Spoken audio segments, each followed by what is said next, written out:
Okay, so good afternoon, everybody. Welcome. We're really delighted to have this session. We have a very global panel that we're very excited about. So we have colleagues who have come from South Sudan, from Lebanon, from the Syrian community in Jordan, and also from Gaza. So we're really delighted to have such a honourable panel to present their perspectives on the drivers of marriage, but also on what's working to tackle child marriage in humanitarian and conflict-affected contexts. Before we get started, I'd like to note that this event is being live streamed. So please just take note of that when you ask your questions, but we do still hope to have a very robust discussion. And we will be fielding questions from those who are online. Okay, so in terms of the session objectives, I don't have a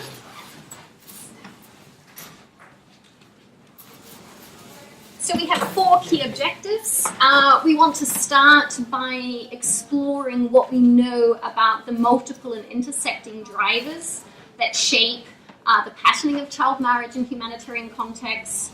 We then want to dig a bit deeper and understand what sort of context factors shape programming to tackle child marriage. So things like the length of the crisis, whether we're working in host communities or in camps, and so forth. And then to share some of the emerging programming examples and the extent to which they are or are not tailored to address different root causes and drivers of child marriage. And then finally, really to think about what can be done given the scale of the challenge to improve coordination across agencies, so UN agencies, non-governmental organizations, and governments. Because I think collectively those of us on the panel really feel that while the message so far at this Girls Not Brides event has been a very positive one, and about a lot of progress, that actually the situation in humanitarian and crisis-affected contexts is actually very sobering. So what kind of action needs to happen to tackle that so we can also have a more positive story to tell at the next global meeting. So I'd like to introduce our speakers. We're delighted to have Marianne begin. She's the Gender and Child Protection Manager from Plan International. She'll be then followed by Dorcas, who's the Gender and Protection Coordinator for CARE International in South Sudan. And Dorcas will also be sharing some of the insights from a third colleague, Pamela, from the International Rescue Committee, who unfortunately was unable to make it at the last minute. We will then shift continents and turn to the MENA region. And we're delighted to have Bassam here, who is the Director of the Public Health Program at Quds University in the Gaza Strip. And he's also the Regional Director for the Middle East region for the Gender and Adolescence Global Evidence Program. And then Sara is a qualitative researcher with the GAGE Jordan team. And then finally, we'll wrap up with Hiba, who is a youth activist with Nava in Lebanon, and she's also a champion with the Malala Fund. So we're really delighted to have this very distinguished panel. Just by way of introduction myself, my name's Nicola Jones. I'm with the Overseas Development Institute in London, and I'm the Director for the Gender and Adolescence Global Evidence Program. There's some further information about that on your tables. So unfortunately, even though the context that we're talking about are very complex, we have a very tight timeline to fit in all our presentations, and so that we could also have time for ample discussion. So we'd like to leave half an hour for discussion at the end to field your questions as well as those who are joining online. So without further ado, I'd like to welcome Marianne to open the discussion for today. Thank you.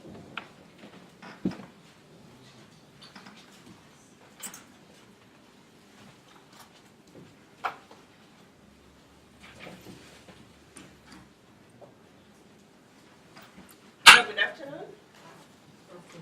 My name is Marianne Yayi, as you can see it there. I work for Plan International South Sudan as the Gender and Child Protection Manager. And I will walk you through the drivers of child marriage in South Sudan. I will first begin by taking you through the statistics. And here is the image of child marriage in South Sudan. South Sudan is ranked 5th among the 20 countries with the highest levels of child, early and forced marriages.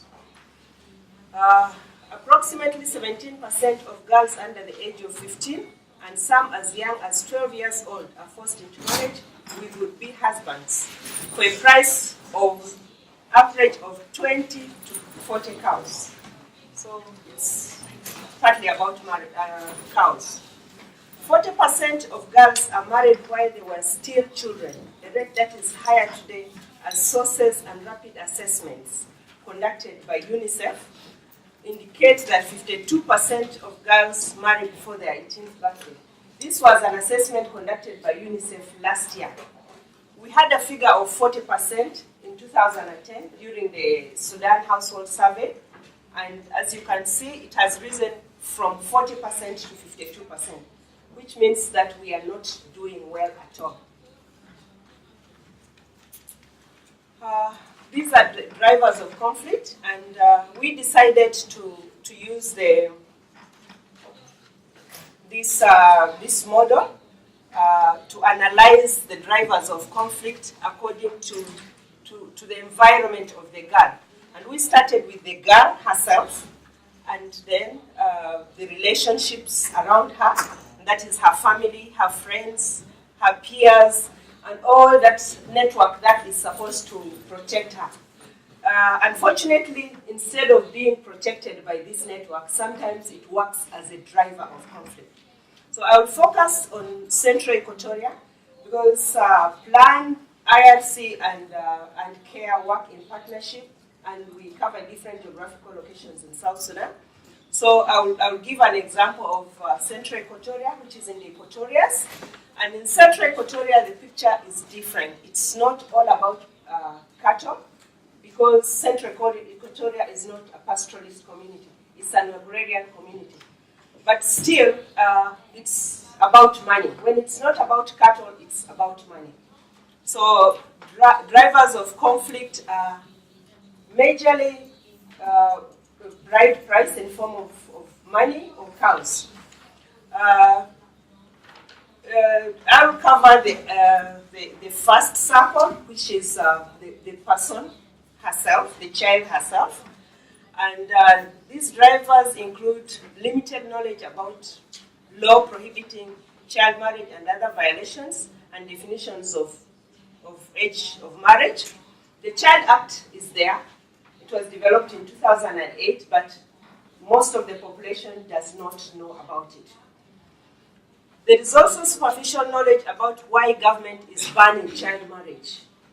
In the community, in the rural areas, it's seen as something good. A girl marries early, she brings in wealth, she produces as many children as possible, and these children also marry as children. So culturally, it's something good. There is a perception that girls gain respect only through marriage. That's why culturally it's considered as something good. There is also an issue of wedlock covering up pregnancies, early pregnancies. You get pregnant, you have to get married to keep the family honor. So these are some of the drivers of conflict within the circle of the individual. And we also see peer pressure, family pressures, sometimes related to the economy, sometimes related to prestige, related to wealth, related to culture. My colleague Dorcas will elaborate on the other two circles. So what has worked so far is we have established school clubs where pupils and students learn life skills. They educate each other on the pros and cons of early child marriage or engaging in sex and so forth. We also have conducted community awareness raising on harmful traditional practices that include early marriage. And these target community leaders, parents, teachers, chiefs, because they have a lot of influence in the community. We also have provided incentives in form of take-home rations for girls and dignity kills to girls from economically impoverished families. Because we realized that the fact that the girls have no access to dignity kits can be a factor that leads to school dropout and eventually early marriages. The take-home rations also help keep these girls out of economic activity and they focus on their education. We've also developed and strengthened effective child protection mechanisms. We have community-based child protection mechanisms where we have networks that work as watchdogs in the communities and help spread the message of child abuses, which include early child marriage. Also, we have been sharing case studies which feature victims of child marriage with risky age girls.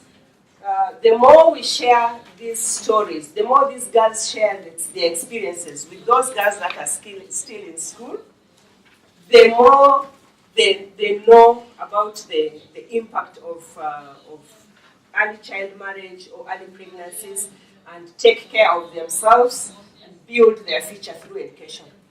So these are what have worked, and the challenges have been unharmonized laws.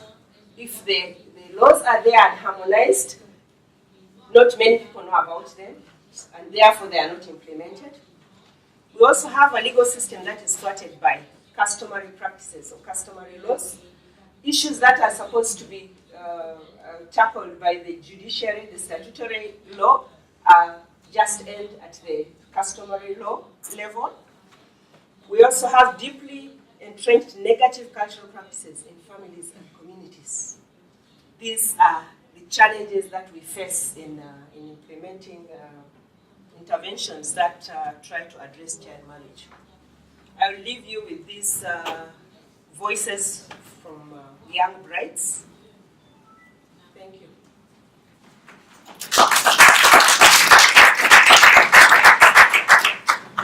Thank you very much, and for keeping to time. I think that was a really fascinating analysis of the complex interplay between the economic, social, and institutional drivers of child marriage.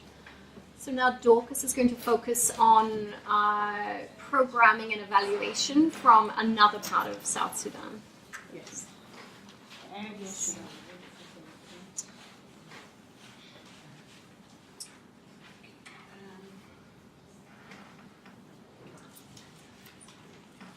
Let me just quickly be able to take us through, continuing from where Marianne has talked, like she already mentioned before.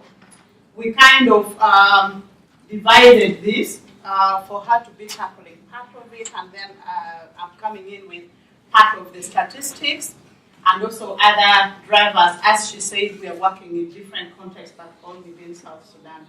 So much of, just to give a brief overview, the context we're looking at are the IDP communities, the host communities, also the refugee settings, and people within the POCs, the protection of civilian sites. So in terms of the situation, adding on to what Marianne has already given us, we're looking at a kind of same rates in rural areas compared to the urban areas, pretty much the same. If you look at the statistics we have about 5% in rural and 6% in urban. That is about those who are married before the age of 15, which is very similar. So that's for child marriage, and then the rest from 45 to 59, those are really older women. So coming to also looking at other levels like 20 to 29 who are married before, by the age of 18. So that is in between 15 to 18. Again, no major variation in rural and urban settings. So in terms of different locations, I'm looking at one of the states like Jonglei. We are seeing about 67% of the 15 to 19 years getting married in this region, which is quite high as compared to the rest of the regions, the Central, Equatoria, Lakes, Warrap, and Western Gaza. In terms of other, like she said, I'll be able to add on some of the statistics which Pamela from IRC was supposed to add on to this.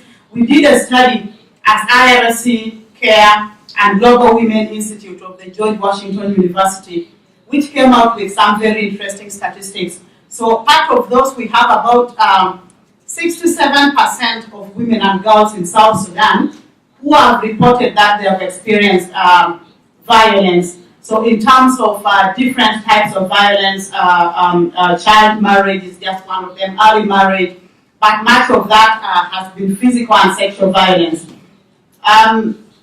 Just to bring us up to speed, it's important to know that the 67% of those who are right now facing physical violence and sexual violence are those who have already been survivors of early marriage. They were forced to marry much earlier. So even now in marriage, they're still experiencing violence. And also, most of the women, we saw 71% in Juba, and also 81% in Rumbek, which is one of the, the locations in Lake State, being married while they were adolescents. So that explains the 67%.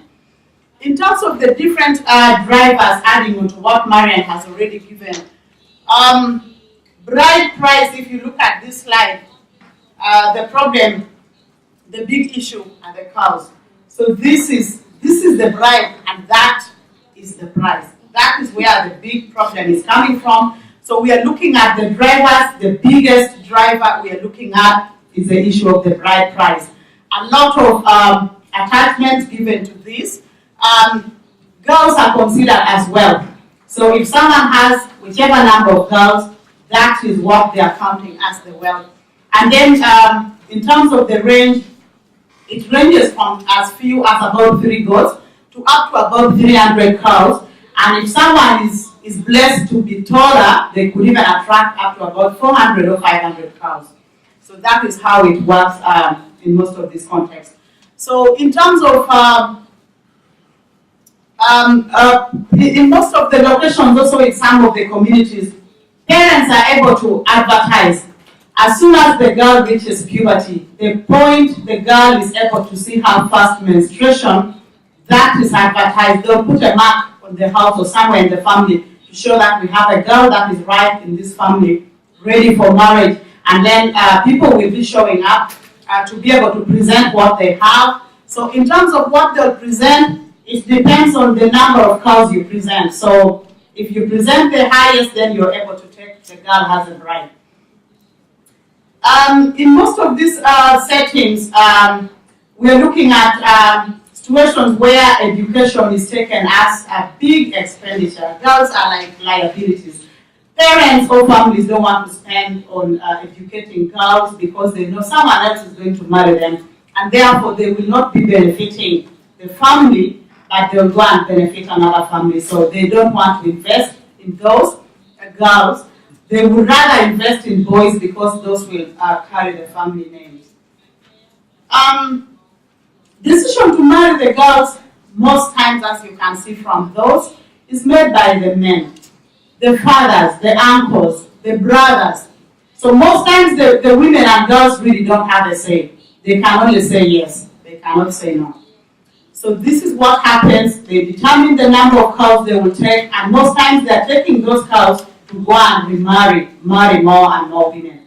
So that is what happened. And then in most of the settings, marriage is communal. if, for example, they need 300 cows, relatives are going to be coming in to give or to offer maybe 50 cows or 20, depending on your capacity.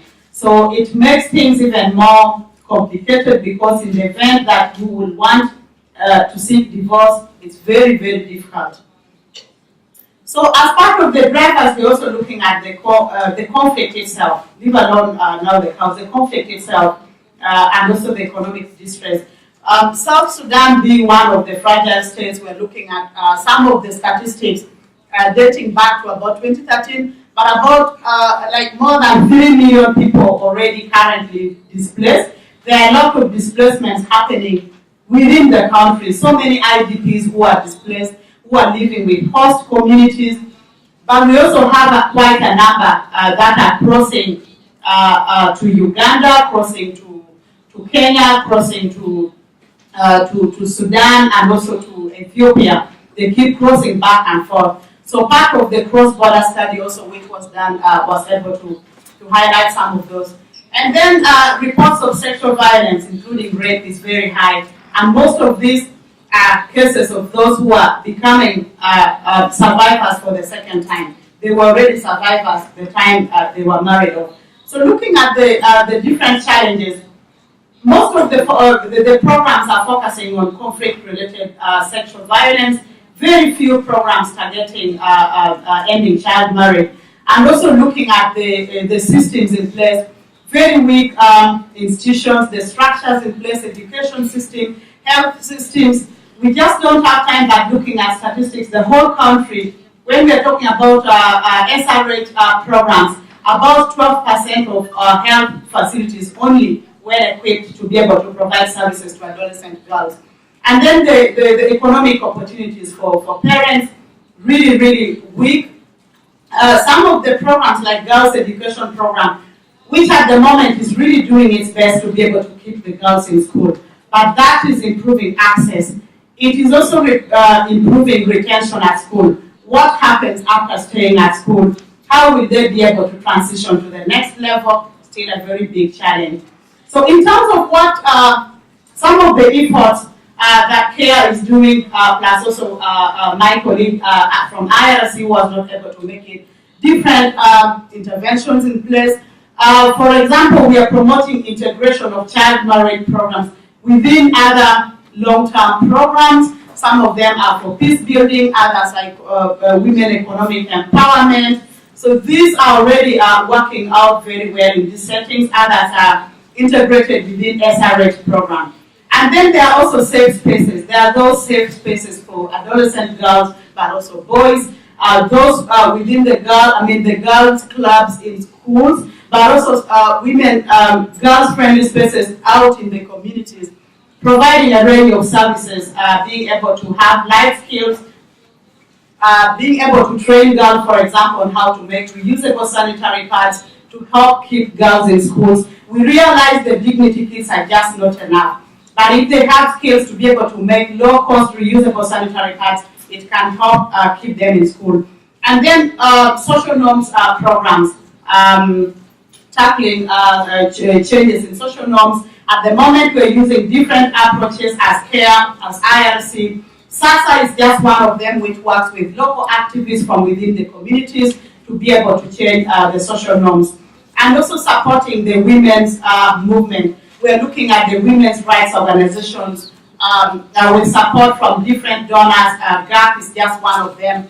So those are also at the moment in different parts of the country are some of the interventions that are moving on, and they're moving on quite well. So as I started with, everything comes back to the cows. This is where the problem comes from. Thank you.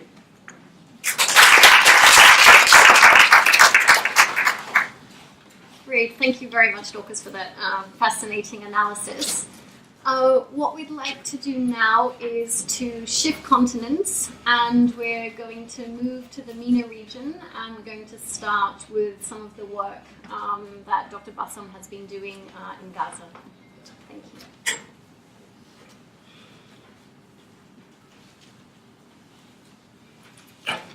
Good afternoon.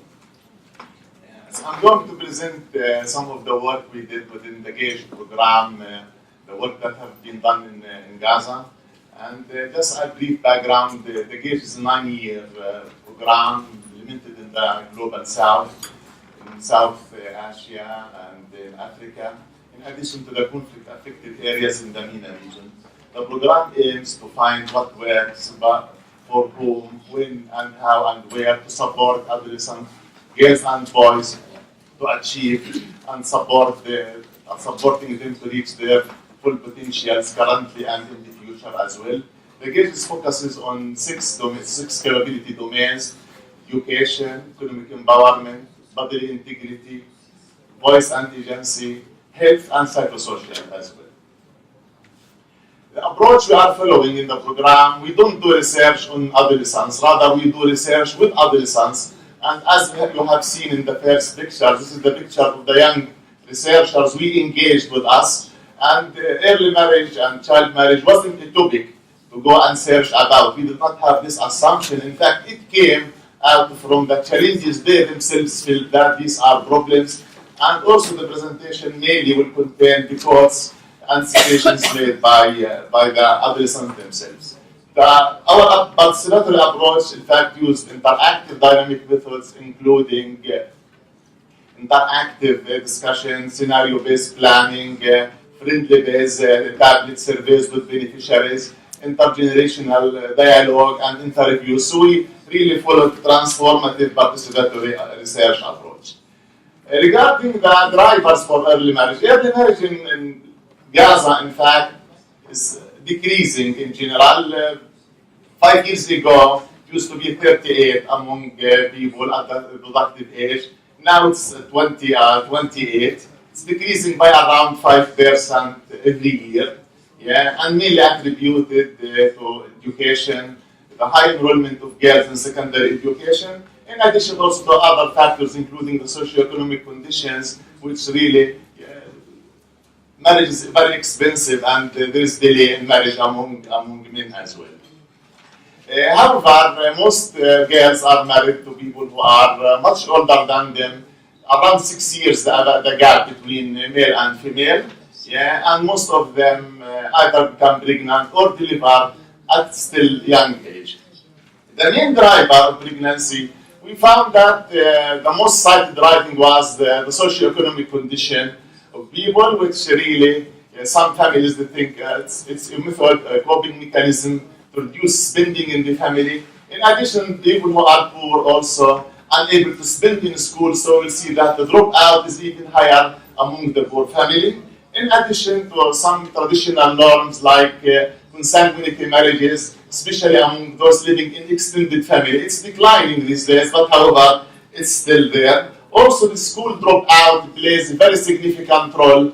In fact, due to bad treatment at schools, the system at school is highly biased towards high-achieving students, the harassment, the violence at school.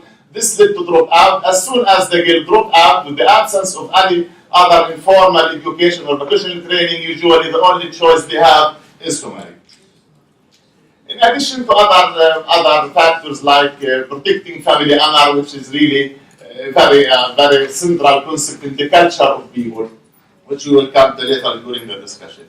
The consequences of early marriage, in fact, none has reported positive consequence. All of them felt that they are broken, they are kidnapped. Many of them said they tried to end their life, as they told us during the interviews. The school system, for example, it's really discriminates against early marriage, and it expels them. So any lady, any girl, engaged even, married or pregnant, will be automatically dismissed from your usual school. The government system, they keep her in the last line and they inspect her luggage and her bag. They keep her as a suspicious person and they put her under scrutiny.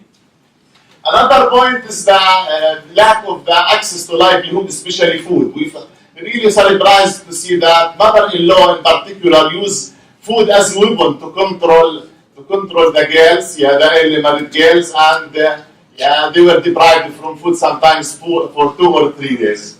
In addition to health-related problems like higher exposure to morbidity, mortality, anemia, in addition to lack of knowledge and awareness about the complication and the experience of going, of course, exposure to violence as well. Also, we feel that they don't participate and they are being excluded by others, especially families don't like their children to interact with a married girl. Regarding the programs we have, in fact, we did service mapping to identify what are the services that are available. We found that there are some mainly awareness programs, and these programs focus on awareness at the schools, managed mostly by NGOs, by women-related organizations, but mostly rely on external fund and for short period. The age of marriage in Palestine, in Gaza it's 16, in West Bank it's 14. However, the Sharia judge, the Islamic dual marriage is registered at the Sharia, so he can marry even below this age. But this cannot be addressed now because of the conflict and the division between West Bank and Gaza and the paralysis of the parliament in the Palestinian context. There are some programs which target married girls who are exposed to violence and engage them in some protection program. However, 51% of the Palestinian women are exposed to violence. Only 0.6 of them go to seek formalized services. 65% of them prefer to stay silent. The other 1/3 they go and seek support from their parents. The last point, there is no other support provided to early married girls, except some support provided through the cash assistance program, which are not gender sensitive to the extent that it encourages, in fact, early marriage, because the family, when they have children above 18, they expel them out of the program. So part of the inclusion criteria, not to have children above 18. So one of the strategies they use, they marry their children early, thus the program turns to be a poverty promotion program rather than a poverty combating program. Thank you.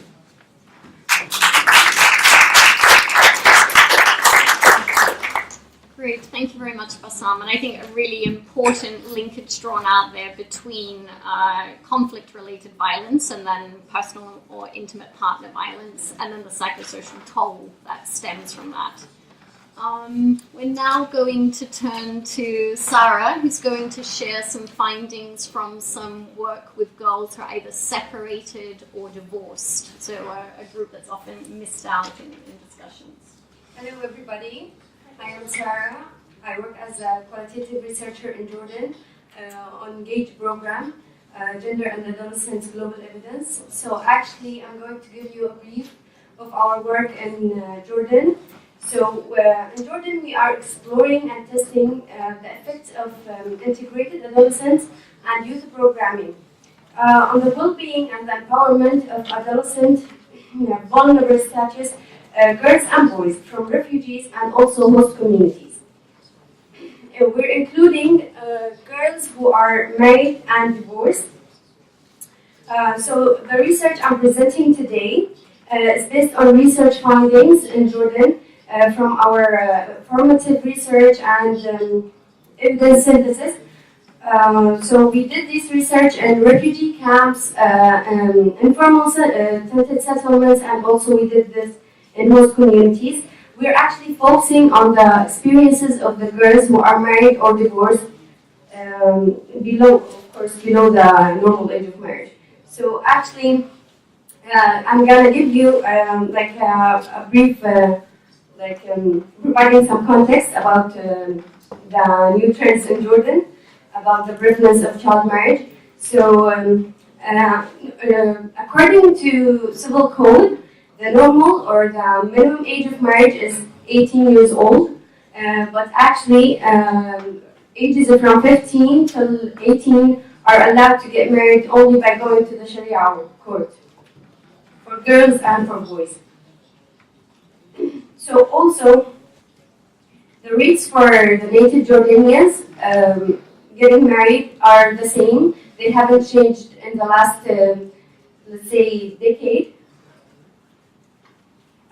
They are 13% in 2013, but accurate figures for Syrian refugees are not available yet. So Syrian refugees girls are facing growing risk for child marriage, and we have met a lot of girls that gave us their words, and we are going to let them as points give it to you, all of you. So adolescent girls are facing an ever-growing risk. The rate of child marriage before the war was 30% in 2011. While 2015, nearly one-third, 32% of all marriages involving a Syrian bride in Jordan involved a girl under the age of 18. So I'm going to quote from one girl. She said, "When the war broke, everything started to change. They started to marry at an early age in our community. If a girl married under 20, it used to be a problem. But because of rape cases in Syria, the people started giving their daughters at 13, 14 years to marry because they were afraid of what might happen otherwise." So, Syrian girls are most likely to marry an older man, because before the war, they used to marry boys or young men a few years older. But after the war and the events, let's say after the UNICEF report suggested in 2015 that 37 of the marriages, the groom was older than the bride with 5 to 10 years. And they given 32%, the groom was older in 10 to 15, and 16% was older with more than 15 years old, the groom. So, as we see here, poverty is not the only driver. Child marriages appear arranged out of perceived need to protect girls and families' honor and improve girls' securities. Also, girls and Syrian refugees are in need, feel under high pressure to confirm the traditions and social norms their community lived by. Also, many Syrian refugees in Jordan come from conservative rural communities where marrying at early age is already normal pre-crisis. Also, we're going to link between violence and early marriage through our research. So we found many kinds of violence they were going through. So physical violence, psychological violence, verbal violence by husband and the wider family. Also, there was some, as well as some harassment in the community. So they were facing many things. One of them was cut off from family and friends. They weren't allowed to talk to anybody. And they had to drop all of their friends. Deprived of everything they loved, cell phones, televisions, and everything. The only thing they were allowed to do, which is homebound girls, they could sit with maybe neighbors or family. Physical violence, often meted out strategically to avoid detectable bruises. Also, there was violence triggered by husband jealousy. No option to continue schooling. You have to drop school as soon as we get engaged. No ability to seek support from formal services due to mobility constraints and stigma. So, I'm going to quote from one girl. She said, she's a 19 years old, divorced girl from the Syrian refugee community in Jordan. She said, "I would have pursued my education, but the events and the war and everything changed. So I had to stop studying and get married. To any girl who wants to get married, I would say, don't get married before 21 years old, because it's an injustice to marry a small girl early so that she has so many duties and responsibilities." So most of the girls we were meeting, they were trying to exit this marriage, this child marriage. So they were having so many challenges. And we point them as points. One of them is lack of legal support due to high fees of lawyers. They didn't have any financial support, so they couldn't get divorced. Also, the reluctance of attractive stigma, and they couldn't go and talk to a lawyer. He's a man. People will talk that I went to a man's office and such things. Also, the marital family refusal to grant a divorce, fear of violent retaliation, lack of economic resources, and limited confidence, depression, which we had with many girls because of the situation they were living through. Mixed levels of family support. Most of the families weren't okay to let their girl get divorced and get back to her family's house. So we have so many solutions that we are taking as solutions for the research findings we had. So one of them is provide free and accessible legal aid, plus raise community awareness to combat stigma, raise awareness about divorced girls' specific needs among service providers, raise community awareness about steps girls, young women can take in case of marital violence, which we can add by the legal aid also. Provide psychological counseling to support girls exiting abusive marriages. Provide economic empowerment opportunities. Ensure divorced girls can re-enter education and or non-formal education. Thank you.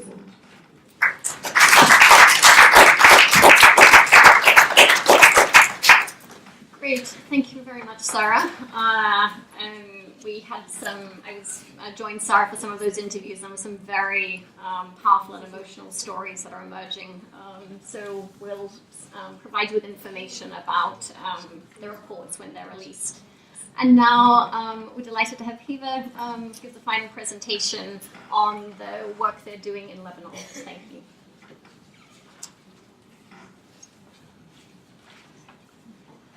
Good afternoon. My name is Hiva Hamzi, and I'm the Malala Fund Gulmakai champion in Lebanon, and also I'm representing my organization, Developmental Action Without Borders, NABA.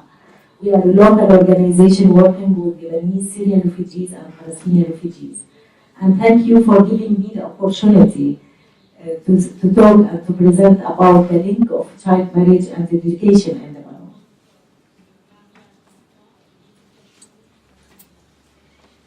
Child marriage and conflict. Correlation between child marriage and conflict is very apparent, as traditional practices around the age of marriage change during the conflict. Child marriage doesn't cause vulnerable states, but reinforces poverty and hinders the girls' education. For the Syrian refugees, it's limited, the crisis limited the economic opportunities and weakened their social ties and increase sexual violence assault on girls and women. Regarding the child marriage during the pre-conflict of Syria, it was about 13% is based on UNICEF assessment. For now, in Lebanon, the percentage, it becomes around 25%, which is double. What happens when the girls can't access school? Possibility they are facing a lot of problems. One of these problems is related to child labor, risks of recruitment by armed groups, sexual harassment, fear of rape, and fear of social stigma associated with sexual activities. And for sure, child marriage, where the parents, many of girls, to cope with their situation, with their difficult situation related to their forced displacement, poverty, safety concerns, basic needs, reputation, and honors. Therefore, barriers to education for sure influence the child marriage rate. Where access to education plays a very important role, we did an assessment during this year regarding the situation of the adolescent, the Syrian and the Lebanese girls and the Palestinian, the adolescents, Lebanese and Palestinian girls, and relating that to their situation regarding the education. I would like here to highlight some of the findings that appears in our assessment, where 44% of the girls mentioned that the family economic situation is one of the barriers,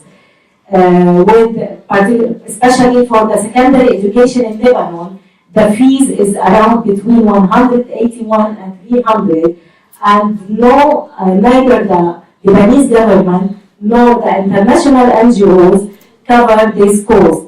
While both of them, they are focusing only on the basic education.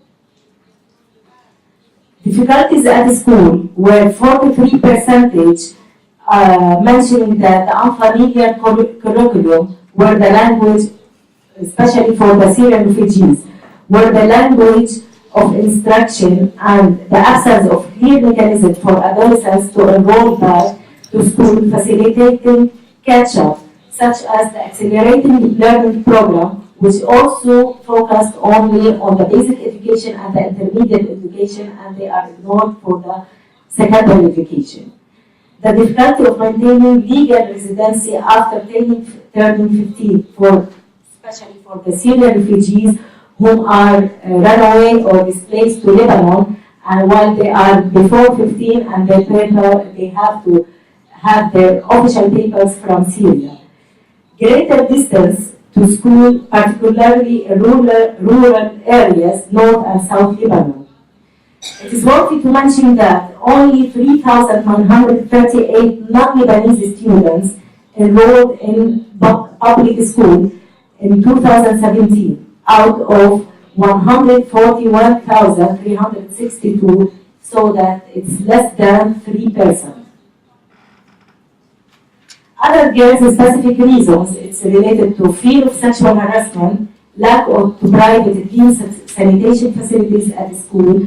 Also, it's related to the curriculum, the difficulties in the curriculum, and the lack of the accelerated learning program. Here, to mention other trends highlighted also from the girls, 49% of the girls didn't have encouragement from their parents to continue their education. 29% were encouraged to get married, and 47% were encouraged by their friends to get married. Our main approach is related. We have different approaches, but we would like here to highlight the most highlighted approach, which is related to advocating to remove Lebanon existing reservation of Article 16 of CEDAW, which mandates setting a minimum age of marriage as 18.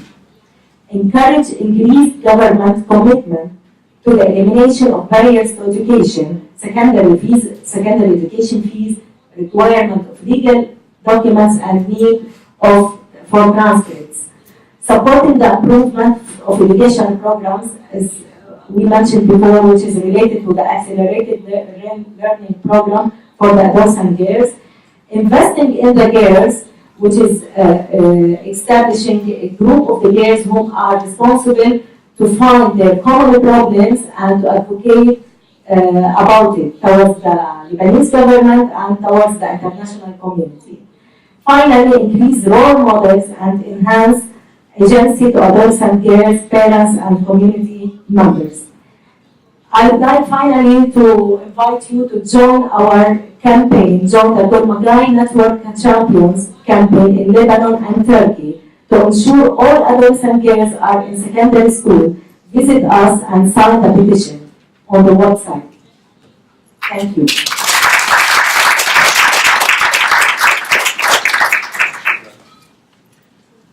Fantastic, thank you so much. I think a huge amount of food for thought.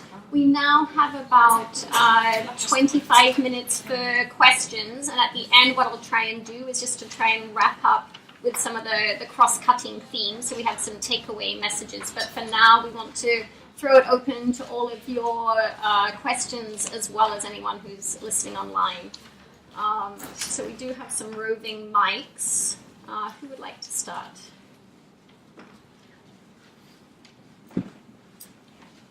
Brave people. Great.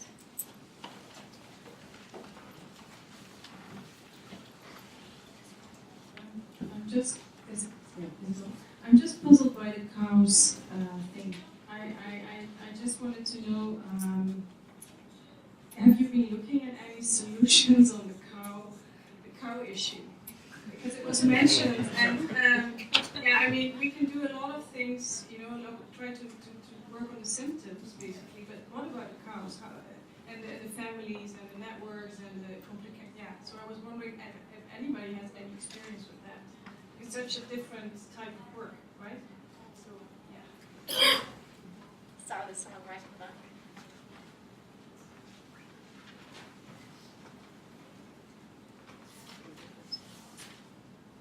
I'm interested to know more about how fighting early marriage or child marriage in humanitarian context is different from different contexts. What are we doing different here? Because we must use different approaches. So what are the approaches?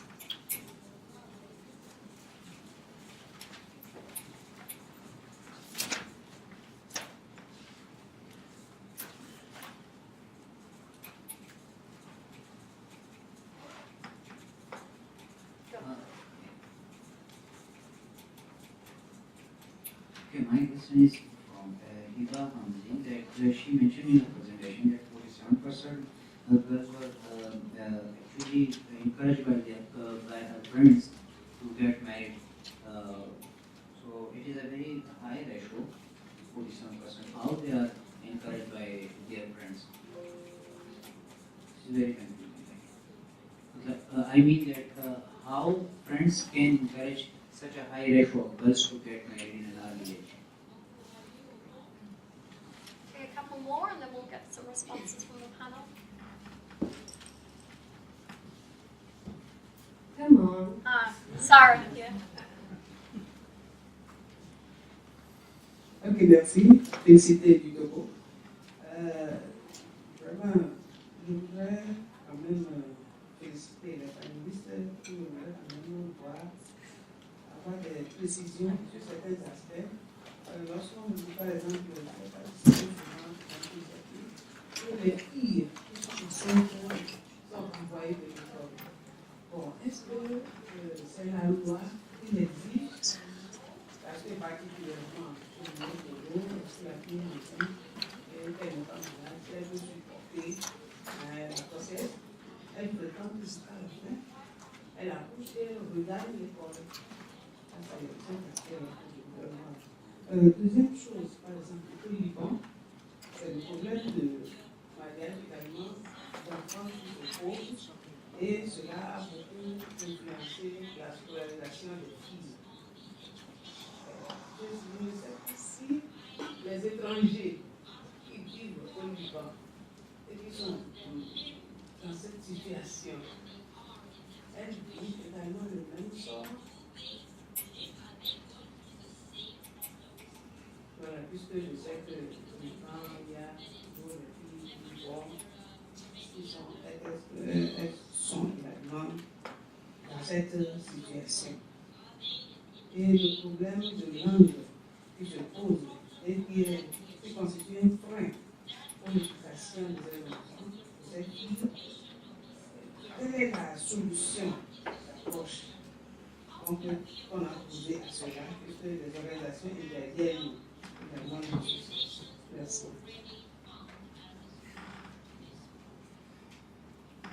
Great, and I'm very sorry, I missed the first question. If anyone has better linguistic skills than me. I think the question was about language. The last one I got, yes, yeah, but before that.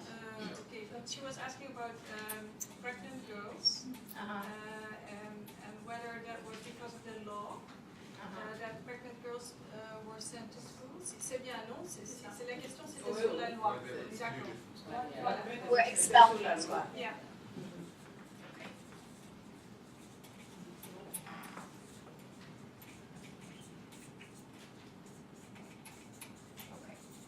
Hopefully you can get my shorthand. Anyone else? Yes, the back. Sarah. Sorry, you're getting your exercise in for the day.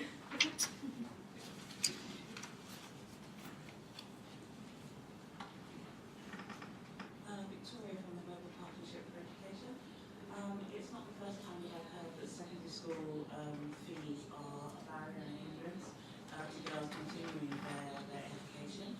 Even though there may be communities where there's a pregnancy child marriage, but community members are willing to send their girls to school, but fees are prohibitive. just wondering, and this is a question to everybody, is the abolition of secondary school fees the next frontier in terms of global advocacy on child marriage? Great. And then there was one at the front, and then we'll get the panel to respond to these.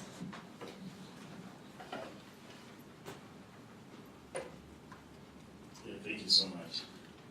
My concern is on the crisis in Syria and Gaza, where we are seeing a lot of issues happening related to conflict, and according to the presenters, it seems there's a lot to do with the arranged marriage and parents consenting because they fear the children will be raped, and therefore what they do is quickly to avoid that embarrassment, they give them away. Has there been any intervention, any arrangement addressing from the arrangers, meaning that is there any effort to handle it with the religious leaders and things like that? Or maybe you want to have to continue doing it yourself, and waiting to have the legal representation addressed? Would there be an arrangement? I don't know if slavery it was just missed out because of the time. Is there an arrangement address it from working with the religious leaders, the arrangers, who meet this particularly to address that crisis? What's a big problem? Great, thank you very much. So I think the first one we can start with is the burning issue about cows and the political economy of livestock. Yeah, thank you so much. I think the issue of the cow is really a great one. It's really a great example. When we're looking at the dynamics of child marriage in humanitarian and fragile context, the context of South Sudan, it's a key thing that I wouldn't miss mentioning. Recently, like I mentioned before, CARE, IRC, and Global Women Institute did a 5 years prevalence study, which came up with very interesting statistics. Unfortunately, I couldn't have time to present all those. But if you look at the full report, you'll be able to realize that as one of the key drivers, the cow really comes in. Whether you're talking about the IDP setting, whether you're talking about those refugees, still the cow is a big challenge. Even locations, states, for example, lakes, where we've not been having constant displacements, still the cow is the big thing. So the main issue is the issue of social norms. Social norms looking at the right price. So a lot of work is really going on. If you present it the way I did, it might seem as though it's problems and problems everywhere.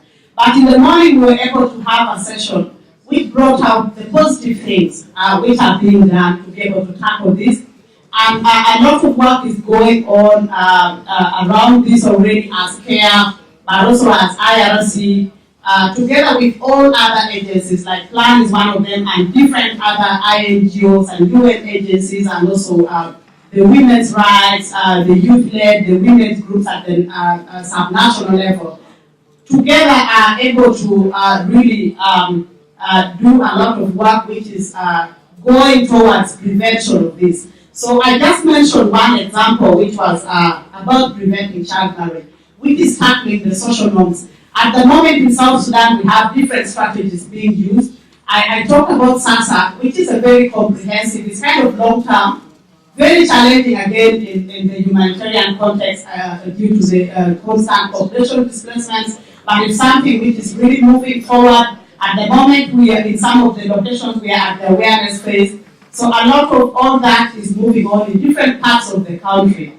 But also, let alone those which are tackling just the problem. In terms of those who have already been part of this, like I said before, because of the cows, they already became survivors. Continuously, they become survivors again, because those are the ones, even while in marriage, who are exposed to problems like rape. So we have a lot of programs which are tackling response. So in terms of different programs that are targeting psychosocial support, psychological first aid, entire case management, which is being provided in different parts of the country to be able to respond to the needs of these girls who are now forcefully, who have become women. So that is already being done. Thank you.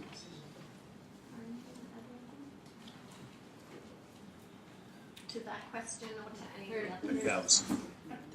Yes, okay. Just maybe also to add on briefly, comprehensively, like I mentioned before, not quite a lot of standalone programs on ending child marriage, but a lot of work is going on integrating child marriage with different sectors, like health. Sexual and reproductive health is just one of them in different parts of the country. Of course, it's not, I'm not saying it's really doing well. Overall, in the entire country, only about 12% of health facilities are kind of well equipped. The rest are somehow not so well equipped that they're operating. So integrating this with different sectors like health, also within education, within the economic empowerment for women is also something which is really working out well in different parts of the country. Thank you.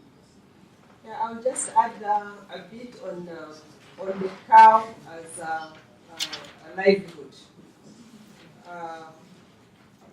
The cow is not only a livelihood in terms of child marriage, but also in terms of raiding. So we have cases of cattle raids, and this is directly linked to child marriage, or marriage generally.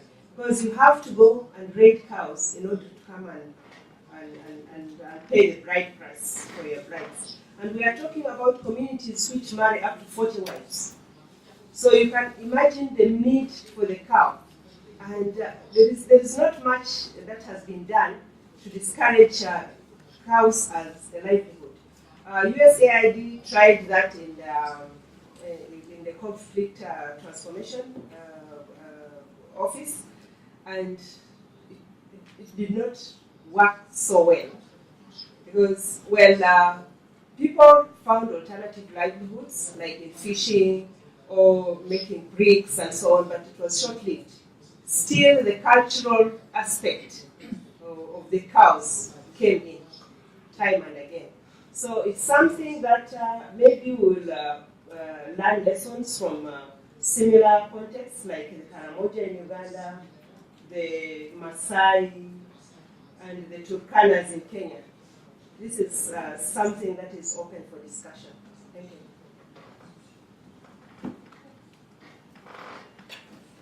Any of those that you would like to address?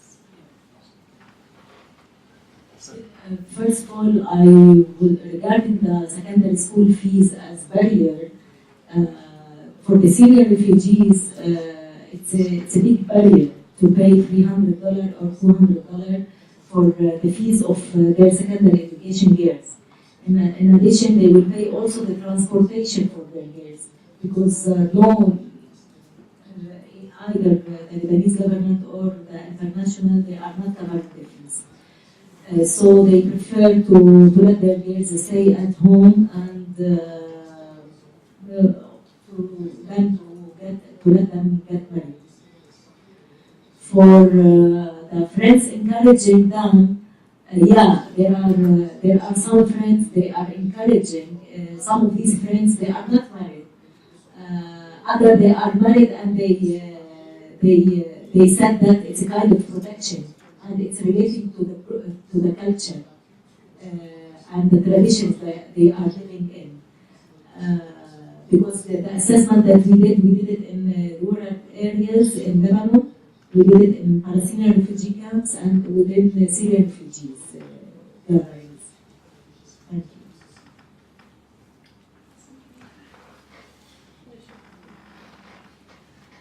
Yeah, regarding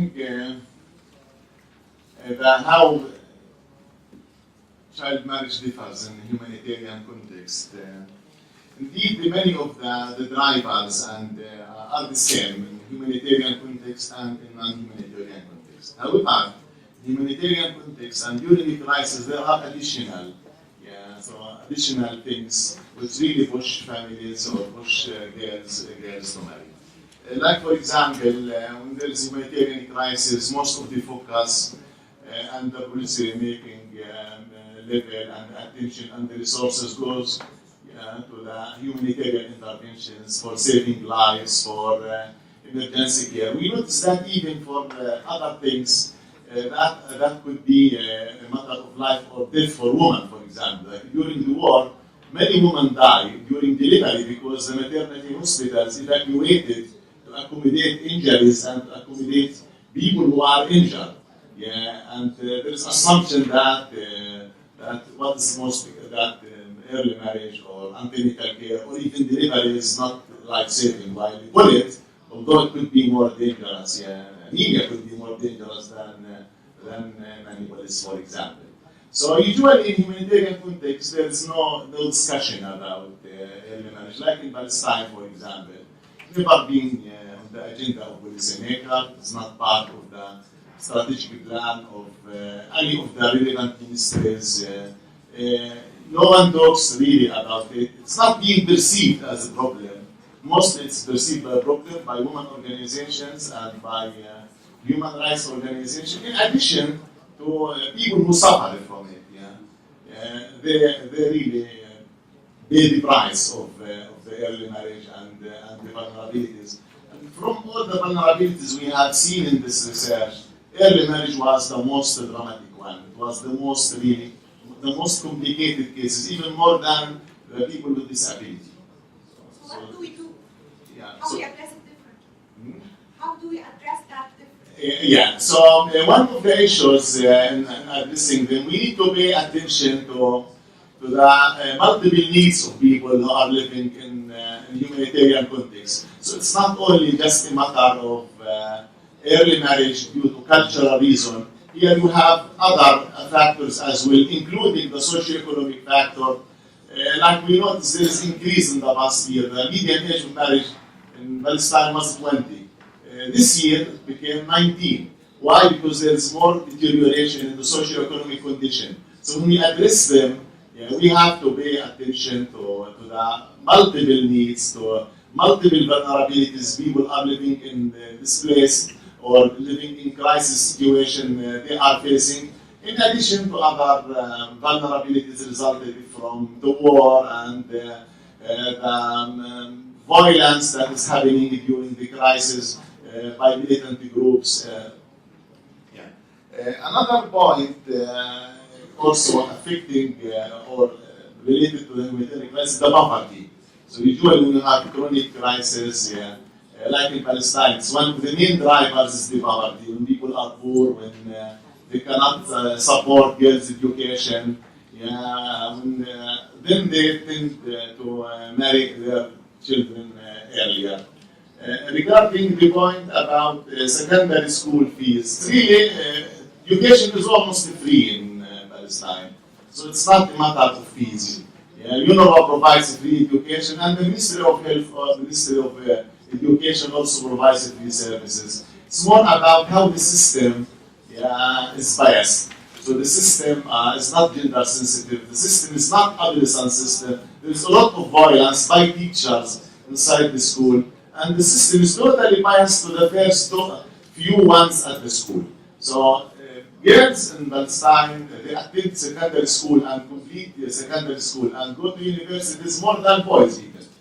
So their completion rate, around 80%. But for boys, it's much less, by around 15%, less than girls. But what pushed them to leave is the violence in school, the violence in streets, and the poverty of the family when they are unable to cover the other costs like stationery, like transportation.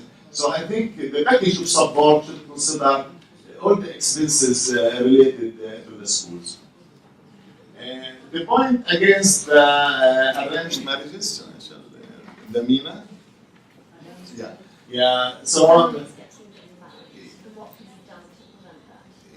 So it's really the involvement of religious people is limited, and policymakers are not involved in the activities. Honestly, the religious people they promote and they encourage early marriage. Really, so even at mosques, so they encourage people to marry because they think this is going to prevent some misbehaviors. So they encourage, and some religious organizations, they establish institutions to support who want to marry, even if they are younger. However, in one small country like Palestine, so we have religious law for Catholic, Christian Catholic. We have one for Christians Orthodox. We have one in the West Bank. We have one in Gaza. These are not being harmonized, and no one talks about that. And this is also because of the conflict and the division. So I think with the good registration system we have, everyone should register in order to be Palestinian and have ID and passport. If they change the law, then I think they can quickly stop this, together with education and together with empowering girls, because most of the achievement we made is bottom up. So it's themselves, the girls, they want to be educated. They want to have certificates. They need the guard certificate as a weapon that remains with them regardless of the conflicts. So they take it wherever they go, even if they will displace. So this, Thank you. I know you have lots to say. Hello again. So actually for the arranged marriages, so maybe most of you know, who doesn't know, both men having a lot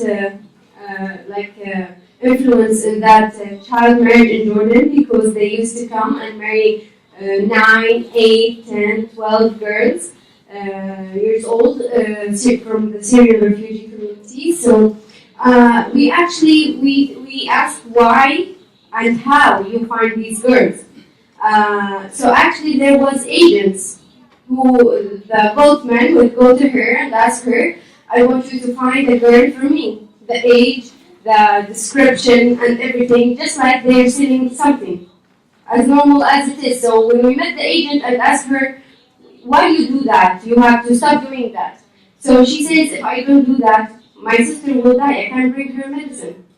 So even the people who are arranging the marriages have more needs than we can imagine. They have so much poverty that doesn't allow them to think like they should do, like humanitarian. They should be human while thinking about these girls as child. They are still young, so they are blindfolded about that because they have so many issues. So also for the arranged marriages from the family part, most of the arranges happens from the father's side, which we would let her get married to a man who is 50, even if he's not from the both, like maybe Syrian, maybe Jordanian, and he doesn't care about anything unless he gives him money. If he will bring him money, or maybe he will let him, he will tell him, I will let your son work in my shop, or I will let your son leave the country to work, to study, then he will give him the girl as she is, with no thinking of that. So this is the point about arranged marriages, and it needs a lot of studies, so we can help ending that.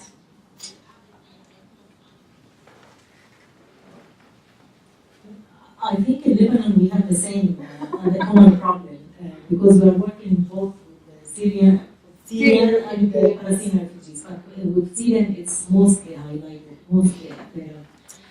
For us, also in our approach, we are working with the religious leaders, and we are working with the fathers themselves.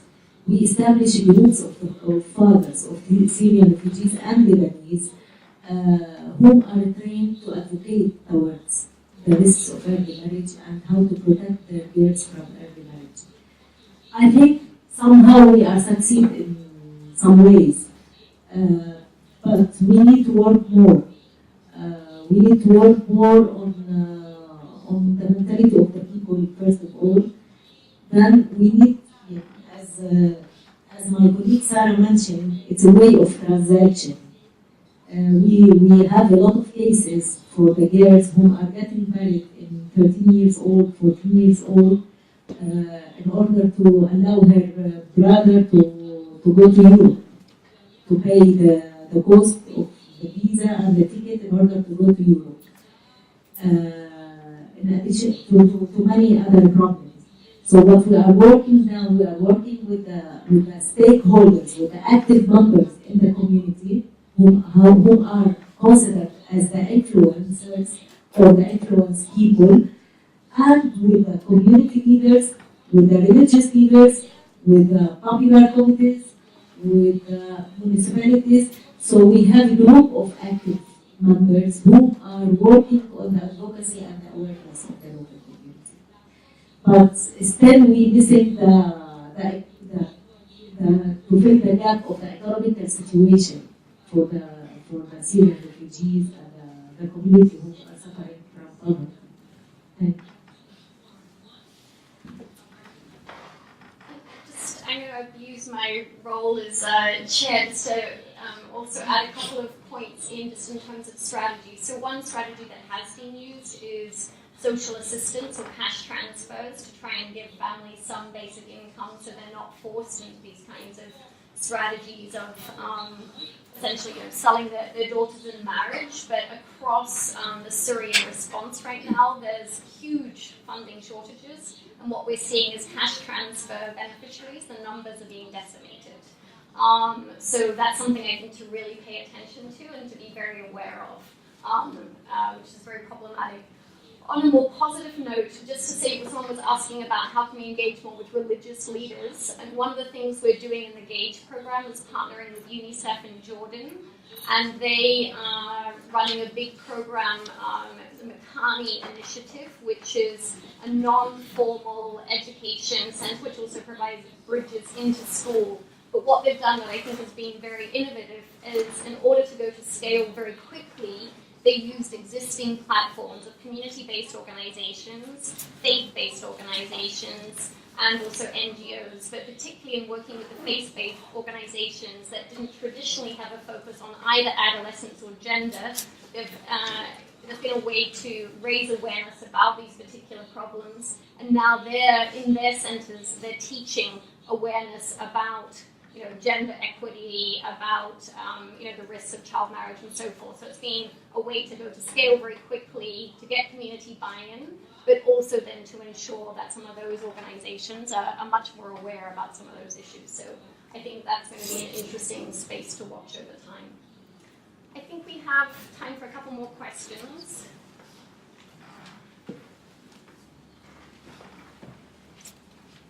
Thank you. Thank you for your great presentation. My name is Alheiwidi. I come from the Democratic Republic of Congo. We have part of our country that has humanitarian interventions. I just want to contribute with a few strategies that we've been working on. Thank you for raising the question of working with traditional leaders. What worked for us was also to work with communities and prepare them for the reintegration of the people who have been internally displaced, and also try to advocate for the international NGOs that coming in with humanitarian responses to integrate into the planning, to be really gender sensitive, especially on the protection pillar, to not just put children as all children, but to be more sensitive on adolescent girls and young women, because some of them have been forced into marriage under the protection motivation to avoid them getting raped during conflict. But then the one coming with responses need to be sensitive when giving, whether it's health kits or shelter, to not just, so that helps in being sensitive. And on the cow, I know that in the eastern part of my country, some tribes have that. So what happened for here is working with communities to help them go first from cows to monetary value of cows. So then communities are forced to look for alternative ways to get the money to give the other family. But now we're addressing the systematic patriarchal issues around the dowry itself, questioning it, but luckily for us, the legal framework is helping, because we just got our family codes reviewed 2015 due to advocacy to raise age of girls' marriage from 15 to 18. So we took into account the question with of dowries. So it's not defined in terms of cows, but now we have to take it down to the traditional symbolic value of it. But poverty is a heavy raison d'être that's trying to keep the whole mandatory around it, commercialize the dowry rather than to keep it symbolic the way it should be. Thank you.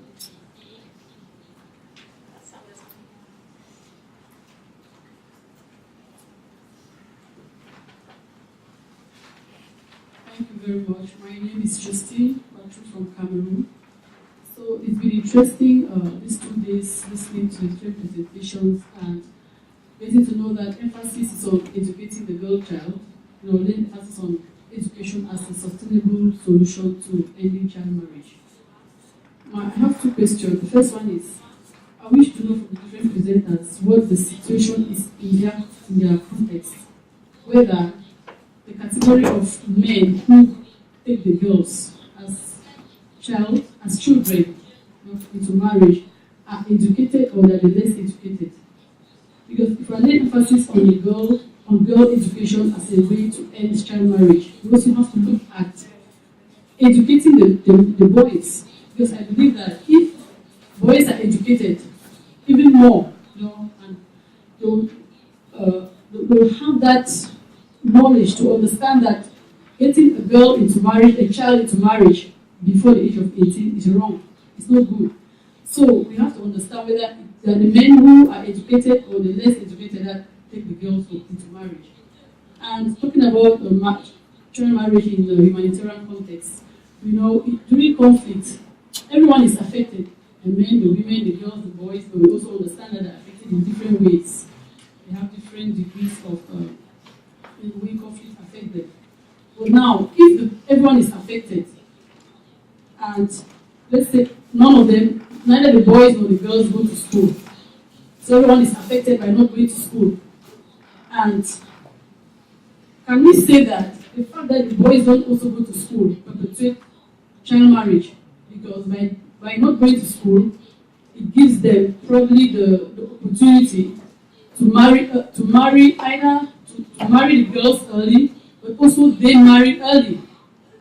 We're only looking at the fact that the girls are the ones to be educated, and in conflict situations that the girls are affected. Both boys and girls are affected, and I want to believe that if the boys are affected, it means that during conflict situations they can also easily take on getting married the girls. Yeah.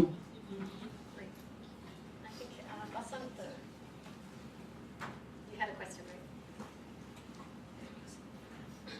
Thank you so much. So I had a question in terms of the humanitarian setting response and approaches to mitigating child early and forced marriages, and how you link that to the development approach. So there has been a conversation broadly about humanitarian responses being very linked to long-term approaches towards development, right? We know that in a humanitarian setting it's more about response, and the values and approaches are more about the now. In instances where people are discussing development, where you have the space to discuss criminalization and much more long-term and systemic change, yes, these conversations don't happen in the same way. And I also think Dorcas also got to look at these things as being synergistic. So how do we then combine this humanitarian and the other approaches going on? We know child marriage is wrong, whether happening in a humanitarian context or happening in girls who are in peaceful societies. And I think that's something that I'd like to hear an answer from those who have been working on the issue. And not just child and forced marriage, but also responses to broader sexual and reproductive rights issues in humanitarian settings. And how also we can tap on funding for both sides to sustain the conversations longer, even when the crisis is finished, or in instances where the crisis is more protracted. Thank you. Great. I think there's one burning question at the very back. We're going to have to make that the last one. Okay.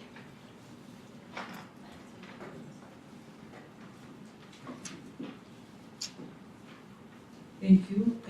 I'm Monica from Mozambique. There is one thing we would like to warn all of us here, is that in Mozambique we have realized that poverty, it cannot be an excuse for parents or families to promote child marriages. Why? Because most of the times, if we go to the big towns, we will find families who are stable, their lives are so good, but they do continue promoting the child marriages. What we discover is that it's not the poverty, but their mind, their mentality is what is poor. So we are trying to show people that no, we have to change our minds, because it's not it's not by sending our daughters to get married very early we will solve our problems. Okay, in my country too, sometimes there are places where they make the lobola and the child wading through the cows and so on. But after those all things finish, so they will have solved their problems, the poverty problems? No. So I think we need to revise some of our, how I will say it, our way of dealing with the side of researching. Poverty, it cannot be seen as a way of promoting child marriages. I don't know if I was a little bit clear.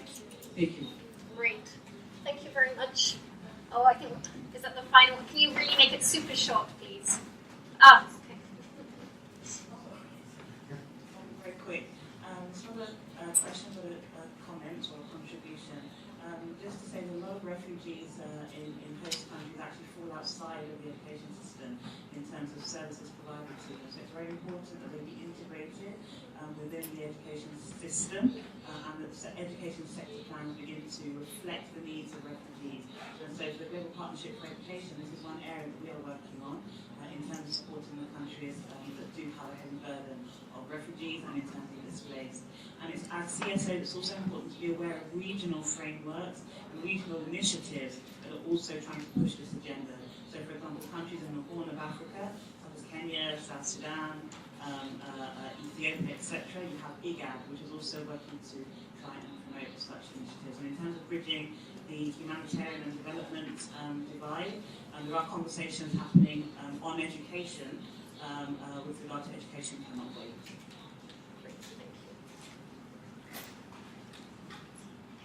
Very quick.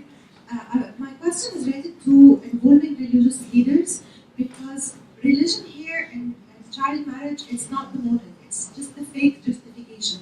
The models are different. The models are like fear, security, poverty, all that. So how is that successful?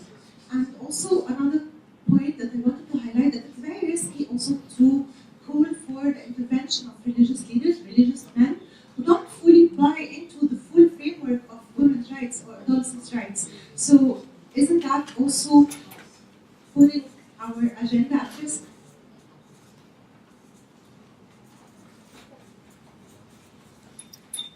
Great. Okay, thank you very much. I'm going to just see if anyone on the panel wants to just take 1 minute to answer any of these. I think we only have about 5 minutes. If the room can bear with us, is 5 minutes okay just to wrap up?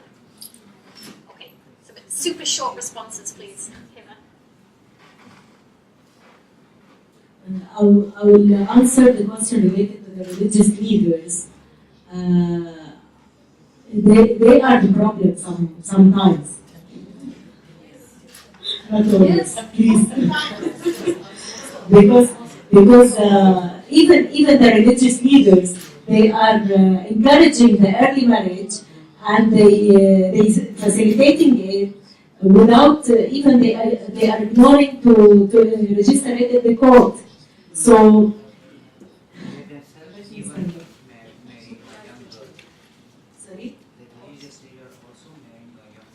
yeah, sometimes the religious leaders, they are marrying the young girls. But let me tell you something. Yeah, let me tell you something. They make a lot of problem. They double the problem for the girl. The religious leader, they facilitate the marriage of the girl without registering it in the court. So sometimes if there are problems between the man and woman, the girl who get married, she get divorced. So she has no official papers. She will face other problems.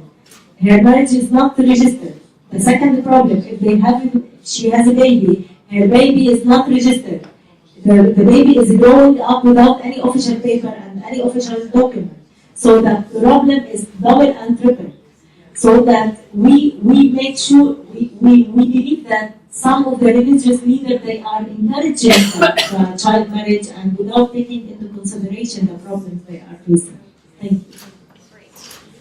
Thank you. Is there anyone on the panel who wants to address very briefly the question of men? Yeah.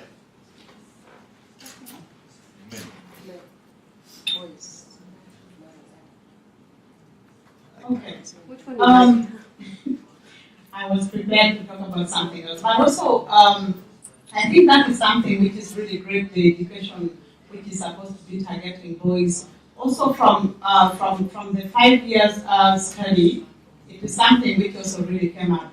The level of education. So majority of those who are at least educated up to some level are not married to so many wives as compared to the ones with very limited level or even no education at all. However, in the setting of South Sudan, I will not say it will work 100% because in some of the settings, even while the boy or the man is away pursuing his education, so many of those cases, they come back home and find when the families have arranged and they've married for them either one or two wives. In fact, they've married for them and also produce children on their behalf because they believe in numbers. They believe in numbers, numbers will be helping them to fight. So while you're studying, they'll be marrying for you, they'll be producing more children for you. And then looking at integrating, linking within the humanitarian context, I would say for the fragile context, increasingly we are seeing kind of a donor fatigue. So many needs, the needs are really, really immense. So the focus on child marriage at the moment for what we were able to do in South Sudan is being able, for some of the long-term grants, I should be able to mention that majority of the funding, for example, in South Sudan settings, are very short-term. We're talking about 6 months to 1 year, which will not really, really help if you're talking about changes in social norms. It takes a bit of time. However, we have quite a number of donors. Most of those who are presenting in the morning, the Global Affairs Canada, the DFID, the Netherlands, who are funding at least up to about 4 or 5 years programs. So within those, at least we are able to integrate this, to have both response services together with the prevention aspects which tackle the social norms. 1 minute about education. Yeah. The statistics show that early marriage or child marriage is 50% among those at primary education, 4% among those at secondary and university education. Usually, the early marriage happens among non-educated men, especially the woman who dropped out of school received as less prestigious marriages, and educated one prefer to marry a lady with certificate that she can wear and support him economically. Great. Thank you very much, everyone, for your patience. I was going to do a more detailed wrap-up. I'm just going to put the slide up here. I just want to make 3 final points.